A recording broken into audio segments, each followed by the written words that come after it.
Bismillahirrahmanirrahim. Assalamualaikum warahmatullahi wabarakatuh. Una, bago tayo inshallah tatalakay ng ating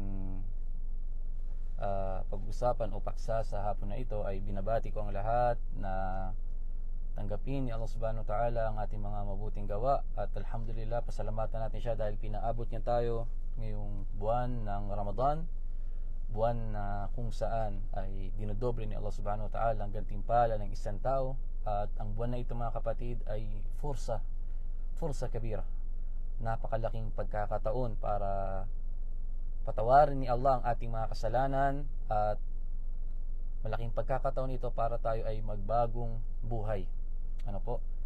At alalahanin natin na ang sabi ni Allah subhanahu wa ta'ala sa banal na Quran, "Walladina jahadu fina lanahdiyannahum subulana." Sila na nakibaka para sa amin, kumbaga kinalaban nila ang kanilang mga sarili, lanahdiyannahum subulana, sila ay gagabayan namin. Kumbaga gagabayan ni Allah subhanahu wa ta'ala yung mga tao na nakikibaka sa kanyang sarili, nagtitiis, nagtitimpi sa mga bagay na ipinagbabawal sa kanya, at gumagawa siya ng kabutihan alang-alang kay Allah subhanahu wa ta'ala. Kaya ang payo natin sa lahat ng mga Muslim ay maging ikhlas tayo. Ang ating mga gawain ay tanging kay Allah subhanahu wa ta'ala lamang. Ikhlas, mga kapatid, ikhlas. Iwasan natin yung pakitang tao, iwasan natin yung riya. Ngayong buwan ng Ramadan, ito yung malaking pagkakataon. At kung babalikan natin yung unang talata ng Suratul Ankabut, kasi yung talata na binasa natin kanina, ito yung huling talata ng Suratul Ankabut. Ang pangalawang talata rito, ang sabi ni Allah, "Ahasiban nasu ay yutraku ay yaqulu amanna wa hum la yuftanun." Inaakala ba ng mga tao na hahayaan na lamang namin sila na sila ay nagsasabi ng la ilaha illallah? Sapat na ito, ako'y sumasaksi kay Allah at si Propeta Muhammad ang kanyang huling sugo. Sapat na ba ito? Hindi. Ang sabi ni Allah, "Ahasiban nasu ay yutraku ay yaqulu amanna wa hum la yuftanun." At hindi namin sila susubukan. Ang pagsabi ng la ilaha illallah at Muhammad Rasulullah, ito ay may kaakibat na pagsubok mula kay Allah. "Walaqad fatanna alladhina min qablihim." Tunay na sinubukan namin yung mga nauna sa kanila, yung mga nauna sa atin, sinubukan ni Allah. "Falaya'lamanna alladhina sadaqu." Nakilala ni Allah yung mga tapat, at nakilala rin yung mga taong sinungaling. Yung talata na ito, mga kapatid, ay tumutukoy na dito sa mundo, normal lamang ang magkaroon ng pagsubok, mga suliranin sa buhay. Normal lamang yan. Diyan umiikot ang buhay ng isang tao. At sa huling talata naman ng Suratul Ankabut na ito, ang sabi ni Allah, sila na nakibaka. Kumbaga kinalaban mo ang iyong sarili, nagtiis ka, nagtimpi ka, nakibaka ka para kay Allah subhanahu wa ta'ala, ang iyong kagustuhan, ang iyong pagnanasa, kinalaban mo. Bagamat na kaya mong gumawa ng mga ipinagbabawal laban kay Allah, may kapangyarihan ka, may posisyon ka, may yaman ka, ngunit kinakalaban mo ang iyong sarili, tanging para kay Allah subhanahu wa ta'ala, para sa iyo ang gabay ni Allah. Kung magagagabayan ka ni Allah subhanahu wa ta'ala. So yan yung maikling payo natin ngayong buwan ng Ramadan, mga kapatid, na paramihin natin yung ikhlas at magsabar tayo, magtimpi sa mga pagsamba kay Allah subhanahu wa ta'ala, lalong-lalo na yung pag-aayuno, at number 1 yung sala sa tamang oras. At ngayon, inshallah subhanahu wa ta'ala, magbabanggit po tayo, mga kapatid, ng mga sandali, mga oras na kung saan ang ating panalangin ay katanggap-tanggap kay Allah. Ang panalangin mo, kapatid, ang dua mo, alalahanin mo, ang iyong panalangin, ang iyong dua ay katanggap-tanggap kay Allah subhanahu wa ta'ala.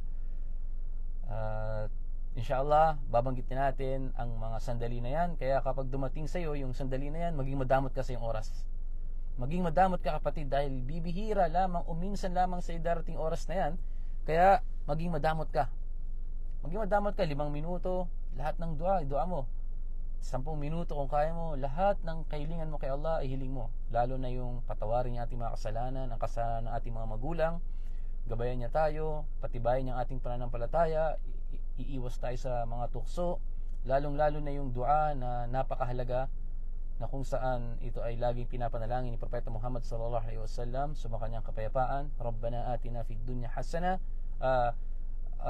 Yung dua na palagi niya sinasabi, "Allahumma ya muthabbital qulub, thabbit qalbi ala dinik." O Allah, na may hawak ng mga puso, yung nagbabago-bago ng mga puso, patibayin mo ang aming mga puso sa iyong relihiyon. Kumbaga, nanalangin tayo kay Allah na maging matibay tayo. At pagdating naman sa gusto mong kabutihan dito sa mundo at sa kabilang buhay, ang syamil na dua, yung kumpletong dua na sasabihin mo ito, at ito ay sinasabi rin kapag tayo ay nagtatawaf sa pagitan ng Ruknul Yamani at Hajarul Aswad, yung Rabbana atina fid dunya hasana wa fil akhirati hasana wa qina adhaban nar. O aming Panginoon, Rabbana, o aming Panginoon, atina fid dunya hasana, biyayaan mo kami ng mabuting bagay dito sa mundo, mga kabutihan dito sa mundo. Kung ano yung mabuti, ibigay mo sa amin, O Allah. Wa fil akhirati hasana, at yung mabuti sa kabilang buhay, ibigay mo rin sa amin. Wa qina adhaban nar, O Allah, ilayo mo rin kami sa impyerno. Yung panalangin na ito, mga kapatid, napakasaklaw niyang lahat ng kabutihan dito sa mundo at sa kabilang buhay. Saklaw ng dua na ito, ng panalangin na ito, ang lahat ng kabutihan dito sa mundo at sa kabilang buhay. Ano ito? Rabbana atina fid dunya hasana, o aming Panginoon, biyayaan mo kami ng kabutihan dito sa mundo, wa fil akhirati hasana, at kabutihan dito sa kabilang buhay, wa qina adhaban nar, at iligtas mo kami sa parusa sa impyernong apoy. Saklaw niya po, mga kapatid, yung mga kabutihan dito sa mundo at sa kabilang buhay. Kaya kahit anong dua, kung ayaw mong kung marami ka pang gustong banggitin na dua, sabihin mo lamang kay Allah at huwag kang mahiya. Huwag kang mahiya, at itaas mo yung dalawang kamay kapag sa mga sandali na ating babanggitin, inshallah subhanahu wa ta'ala. Taib, ang unang oras na katanggap-tanggap ang dua para kay Allah subhanahu wa ta'ala, ito ang bago mag-iftar. Bago ka mag-break ng fasting mo, manalangin ka. Lahat ng dua, tulad ng sinabi natin, sambitin mo kay Allah, ihiling mo kay Allah. Huwag kang mahiya, kapatid na Muslim. Huwag kang mahiya, sabihin mo lahat ng kahilingan mo. Lahat. Gusto mong yumaman dito sa mundo, gusto mong magkaroon ng magandang bahay, magandang sakyan, gusto mong umasenso, gusto mong umangat, o gusto mong makapagtapos ng pag-aaral, gusto mong masaulo ang Quran, gusto mong magda'wa, gusto mong magsaulo ng mga hadith, lahat ng kabutihan. Lahat ng kabutihan, gusto mong makapag-asawa, lahat ng kabutihan ipanalangin mo ngayong Ramadan, inshallah subhanahu wa ta'ala, bago mag-iftar, bago mag-break ng fasting, sapagkat ang sandali na yan ay katanggap-tanggap para kay Allah. Kaya maging madamot ka, kapatid, sa oras na yan. Maging madamot ka, iwan mo muna yung cellphone bago mag-iftar. Huwag ka mag-cellphone, magdua ka, magdua. Sapagkat ang sabi ni Propeta Muhammad sallallahu alaihi wasallam, thalathatun la turad da'watuhum, 3 bagay na hindi, kumbaga, la turadu da'watuhum, hindi binabalik sa kanilang mga panalangin. Ibig sabihin, kapag manalangin ka kay Allah, ang dua mo hindi babalik sa'yo. Sa makatuwid, tatanggapin ni Allah ang panalangin mo. Ano yung mga dua na ito, mga kapatid? Sino-sino sila? Ang sabi ni Propeta Muhammad sallallahu alaihi wasallam, as-sa'im hatta yuftir. Yung taong nagfa-fasting, yung taong nag-aayuno, bago siya mag-break ng kanyang fasting, ang kanyang panalangin ay katanggap-tanggap kay Allah subhanahu wa ta'ala. So tinatanggap ni Allah ang panalangin ng taong nag-aayuno bago siya mag-break. Kaya 10 minutes, kapatid na Muslim mo, 10 minutes, itaas mo iyong kamay, yung dalawang kamay mo, at manalangin ka kay Allah. 10 minutes before iftar, idua mo lahat ng kahilingan mo kay Allah subhanahu wa ta'ala. Walang imposible kay Allah, mga kapatid. Walang imposible kay Allah, tandaan mo yan. Subhanallah, walang imposible kay Allah. Yan ang lagi natin tatandaan. Si Ibrahim alayhi salam, nagkaanak siya'y matanda na. Si Khadija radhiyallahu anha, nanganak siya kay Propeta Muhammad sallallahu alaihi wasallam, ang edad niya ay 40 years old na siya, samantalang babae siya. At si Zakaria, ang kanyang asawa, ay kumbaga yung baog, kung sabihin natin, tapos matanda na rin siya, pero nagkaanak pa rin sila. Walang imposible kay Allah subhanahu wa ta'ala, mga kapatid. Kaya yung mga tao na nangangarap ng isang bagay, may gusto ka, gumawa ka lamang ng paraan, basta tama ang iyong ginagawa. Ang ibig natin sabihin dito is halal ang iyong mga trabaho, ang iyong ginagawa, wala kang ginagawang haram, ibinibigay ni Allah para sa atin ang ating mga dua. Tinutugunan niya ito. Hanggat hindi tayo nagdudua ng masama, hanggat hindi tayo nanalangin ng kasiraan sa ating kapwa, tinatanggap ni Allah ang ating mga panalangin. Kaya Ang taong nag-aayuno, bago siya mag-break ng kanyang fasting, magdua lamang siya. Magdua. Kung hindi man sa ibigay ni Allah ang iyong panalangin, ibig sabihin, mabuti para sa iyon. Dahil alam ni Allah ang nakakabuti para sa iyo. Kaya kung meron kang gusto halimbawa makamit, makapagtrabaho, makapag-Saudi, makapag-Hajj o makapag-Umrah, ibibigay sa inyo ni Allah, walang imposible kay Allah. May mga kapatid nga tayo, hindi ko makakalimutan na sinabi nila, mahirap lamang sila, tapos may pa-Hajj na libre, kasama sila sa mga pinahajj at matagal na nilang pinangarap mag-Hajj. Walang imposible kay Allah subhanahu wa ta'ala, kapatid. Kaya kahit anong dua mo, kahit anong kahilingan mo, ipanalangin mo lamang kay Allah subhanahu wa ta'ala. Halimbawa, meron ka rin gustong tao na gusto mong pakasalan, ya Allah, gusto ko yung brother na yon, o gusto ko yung sister na yon. Hanggat mabuti ang iyong layunin, inshallah bibigay sa inyo Allah subhanahu wa ta'ala ng walang pag-alinlangan. So yung pangalawang, ayun yung una, yung fast, yung tao nag-aayuno, bago siya mag-break, kailangan magdua siya, magdua, huwag ka mag-cellphone, huwag ka manood, huwag ka mag-chismis, makipagkwentuhan, magdua ka lamang, kapatid. At yung pangalawa sa hadith, wal imam al-adil, yung imam na makatarungan, ang kanyang panalangin ay katanggap-tanggap. At yung mazlum, yung taong inapi, kahit hindi pa siya Muslim, kahit hindi Muslim, yung niloko, yung dinaya, yung kinuwanan ng karapatan, kahit di sila Muslim, ang kanilang panalangin ay katanggap-tanggap kay Allah subhanahu wa ta'ala. Ay yung una, mga kapatid, bago mag-break ng iftar, bago tayo mag-iftar, magdua tayo kay Allah subhanahu wa ta'ala. At ang sabi ni Propeta Muhammad sallallahu alaihi wasallam, lis-sa'im 'inda iftarihi da'watun mustajaba. Ang tao nag-aayuno, bago siya mag-break ng kanyang fasting, mayroon ditong da'wa o panalangin, dua na katanggap-tanggap kay Allah subhanahu wa ta'ala. Yung pangalawa naman, yung oras na katanggap-tanggap ang ating mga dua, inshallah subhanahu wa ta'ala, ito yung ikatlong gabi. Ano yung ikatlong gabi? Sa gabi kasi, mga kapatid, hatiin mo yung gabi sa tatlo. Halimbawa, yung gabi mayroon 9 hours sa gabi. So sa unang tatlong oras, yan yung una. Yung pangalawa sa tatlong oras is yan yung pangalawa. Yung ikatlong gabi, yan yung 3 oras. Diyan sa mga sandali na yan, tinatanggap ni Allah subhanahu wa ta'ala ang ating panalangin.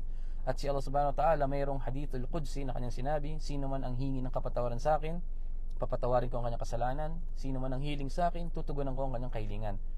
Yung oras na yan, mga kapatid, bago tayo magsahur, o habang tayo ay nagsasahur. Kaya nga sinabi ni Propeta Muhammad sallallahu alaihi wasallam, tasahharu fa inna fis sahuri baraka. Kumain kayo sa oras ng sahur, sa ikatlong gabi, ang oras niya ito. At yung pinakamainam na sahur, yung bago mag-adhan ng siguro mga 10 minutes, ganyan yung oras niya, o 10 minutes sabihin natin, ayun yung pinakamainam. Basta yung tamang oras ng sahur, yung bago mag-adhan ng mga 10 minutes or 15 minutes, mainam po yan na oras ng sahur. Huwag natin gayahin yung iba nating kapatid na nagsasahur ng 1:00, 2:00, tapos matutulog at hindi na magsasala ng fajar. So mali po yung ganon. O kaya magsasala ng fajar pero may oras na. Sana maliwanag po ito. Yung pangalawang oras na tinatanggap ni Allah ang ating panalangin, ito yung oras ng ikatlong gabi, sa oras ng sahur, inshallah subhanahu wa ta'ala. Magdua tayo, itaas natin ating mga kamay, magsala, magdua, dahil si Allah subhanahu wa ta'ala bumababa sa kalangitan na naayon sa kanyang pagka-Diyos, na nababagay sa kanyang pagka-Diyos. Yung pangatlo, mga kapatid, ito yung sa huling sala. Ang ibig sabihin nito, yung tayo ay nagtatahiyat na, yung at-tahiyatu lillah was-salatu wat-tayyibatu, magdua tayo diyan. At yung pinakamainam na dua diyan, yung dua na sinabi ni Abu Bakar, na nagtanong siya kay Propeta Muhammad sallallahu alaihi wasallam, o sugid ni Allah, sabihan mo ako ng isang dua na hindi ko iiwan kailanman, yung dua sa sala. At ang utos sa kanya ni Propeta Muhammad sallallahu alaihi wasallam, sabihin mo, Allahumma inni dhalamtu nafsi dhulman kathira. Sa ibang hadith, dhulman kabira. Wala yaghfiru dhunuba illa ant. Faghfir li maghfiratan min 'indik warhamni innaka antal ghafurur rahim. Yun yung dua. Kung hindi mo sauli yung dua na yun, kahit anong dua, bago mo matapos yung tashahud, magdua ka kahit anong dua, kapatid, dahil tinatanggap ni Allah subhanahu wa ta'ala ang iyong dua dyan. Saad. Assalamualaikum. Waalaikumsalam warahmatullahi wabarakatuh. Sandali lang Musaad ha. Tapusin lang ni Papa yung lecture. Sabi ni ang ustad ko, kunin ko daw ang Musabarabi na kitab. Pag hindi ko dinala, hindi ako pupunta sa halaka. Hindi ka punta sa halaka? Pag hindi ko kinuha. Okay, inshallah. Walang problema. Bukas ha. Dali natin yan. Nandun pa naman sa bahay, di ba? Okay. Antay mo ka, Musaad ha. Tapusin lang natin ito. Tayyib. So yun po yung pangatlo mga kapatid, yung habang tayo nagtatasyahud, magdua tayo kahit anong dua. At yung oras din na tinatanggap ni Allah ang ating mga dua habang tayo ay nakasujud. Habang tayo ay nakasujud, so yung iba nagtatanong, pwede mo magdua ng Tagalog, Arabic, halimbawa Maguindanon, Tausog o sa aking salita. Pwede ka magdua kahit anong salita. Ang una mong gagawin muna, basahin mo muna yung mga dua na sinasabi sa sala. Ang halimbawa nito, yung Subhana Rabbiyal A'la wa bihamdi, o kaya yung Subhana Rabbiyal A'la. After mo itong mabasa, pwede ka na magdua ng Tagalog, pwede ka na magdua ng English o Bisaya, Ilocano, Kapampangan, o anong salita. Basta basahin mo muna yung dua na ito. Okay. Okay, pagduan natin yung mga kapatid natin sa Palestine. Saad, sandali lang ha. Wait lang. Maingay yan, maingay. Taib, yun po mga kapatid, pwede tayo magdua kahit anong salita, inshallah subhanahu wa ta'ala. At yung susunod na dua, yung sa dua sa oras ng adhan at iqama. Sa pagitan ng adhan at iqama mga kapatid, sa pagitan ng adhan at iqama, nag-adhan na sa masjid, so bago mag-adhan may iqama, ang dua po dyan ay katanggap-tanggap. Kaya maging madama tayo sa mga oras na ito. Huwag muna tayo mag-cellphone, lalo ngayong Ramadan. Dua. Malaking pagkakataon ito para sa atin na tayo tulungan ni Allah sa ating mga pangailangan dito sa mundo, lalo yung pangailangan natin sa iman. Lahat tayo may pangailangan mga kapatid.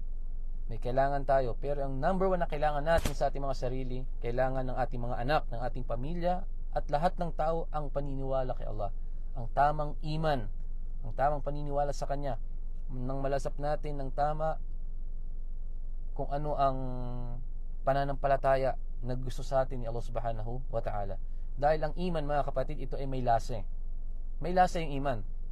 Kaya nga sinabi sa hadith ni Propeta Muhammad sallallahu alaihi wasallam, "Thalatha man kunna fihi wajada bihinna halawat al-iman."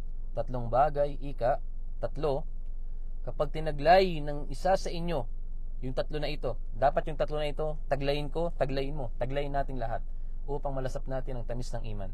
Ang una, an yakuna Allah wa rasuluhu ahabba ilayhi mimma siwahuma. Ang mamahalin niya si Allah at si Propeta Muhammad sallallahu alaihi wasallam ng higit kanino man. Mas mahal mo si Allah at si Propeta Muhammad ng higit kanino man. Lagi nangibabaw sila kaysa sa mga makamunduang bagay. Ang halimbawa nito, nagkatrabaho ko sa isang trabaho na haram.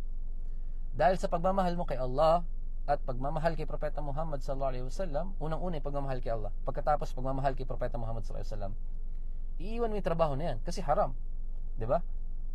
So naliyuan mo yan alang-alang kay Allah at pagsunod kay Propeta Muhammad sallallahu alaihi wasallam. Ang mangyari mga kapatid, ano yung mangyari sa atin is tandayin na minamahal natin si Allah subhanahu wa ta'ala at malalasap natin yung tamis ng pananampalataya. Meron kang gawain na haram na nakagisnan mo, nakagawian mo, at kalaunan iniwan mo para kay Allah. Tandayin na pagmamahal kay Allah subhanahu wa ta'ala. Yan yung una. Pangalawa, an yuhibbal mar'a la yuhibbu illa lillah. Ang mamahalin mong iyong kapatid, hindi mo siya minamahal maliban na lamang para kay Allah. So may kapatid ka sa Islam, kaibigan mo, bakit mo siya sinasamahan? Hindi mo siya sinasamahan dahil may kailangan ka sa kanya. Hindi mo siya sinasamahan dahil kapag kasama mo siya, napoproteksyon ng kanya. Hindi mo siya sinasamahan dahil kapag nandyan siya, lahat ng gusto mo binibigay niya o sa makamunduang bagay. Hindi. Sinasamahan mo siya, minamahal mo siya para kay Allah, hindi para sa makamunduang bagay. Yan yung pangalawa. At yung pangatlo, ang kamumuhian mo na ikaw ay bumalik sa dating gawain pagkatapos kang iligtas ni Allah sa gawain na yan. Halimbawa niyan, dati sugarol ka, chismosa, nanonood ng haram, nakikinig ng haram, pupunta sa mga lugar na haram, nandaraya, manluloko, nagbebenta ng haram, tapos iniwan mo na yung mga bagay na yan para kay Allah. Ngayon, ayaw mo nang bumalik sa mga bagay na yon. Tanda yon na kapag nagawa mo yon, malalasap mo yung tamis ng iman. malalasap po yung tamis ng pananampalataya. Kaya mga kapatid sa Islam, samantalahin po natin mga oras na ito na ating binanggit bago tayo mag-iftar, bago mag-break ng fasting, maging madama tayo sa ating mga oras, magdua tayo. At sa mga nagtatrabaho, stop ka muna sa trabaho mo, dua ka muna, taas mo ang iyong mga kamay. At kapag ikaw ay nasa sujud, magdua ka, paramihin mong dua mo. Kapag sa ikatlong gabi, sa oras ng sahur, bago mag-adhan ng fajar, magdua ka, magdua. Kapag nag-adhan, after ng adhan at sa between ng adhan at iqama, pagitan ng adhan at iqama, magdua ka, magdua. Yung sa tashahud al-akhir, magdua ka, magdua. Magdua lamang tayo, manalangin lamang tayo kay Allah. Lahat ng panalangin at huwag tayo mahiya, dahil tinatanggap ni Allah subhanahu wa ta'ala ang ating mga panalangin hanggat malinis ang ating mga intensyon. At gayon din, kapag tayo ay bibisita sa may sakit, ang panalangin natin ay katanggap-tanggap. Bibisita sa may sakit, o di kaya tayo ay naglalakbay, lahat ng yan mga kapatid ay tinatanggap ni Allah subhanahu wa ta'ala ang ating panalangin. So yun lamang muna ang ating tatalakayin, at magready tayo sa ating iftar, sa ating sahur. At sa mga kapatid natin na bilang magulang, magdua ka kapatid para sa iyong mga anak na maging maayos sila, lalo na yung mga oras na ating binanggit kanina, yung mga sandali natin binanggit. Magdua ka bilang isang ama, bilang isang ina, na mapabuti ang iyong mga anak, na lumaki sila na mabuting Muslim, kahit na hindi nila masuulong Quran, kahit na hindi sila lumaki na sila yung mga ulama. Ang mahalaga, maging mabuting Muslim, sapat na ito. Dahil ang pinakamainam at ang pinakamaganda, pinakamayaman na ipapamana mo sa kanila ay ang Islam, hindi ang anumang material na bagay. Assalamu alaikum warahmatullahi wabarakatuh.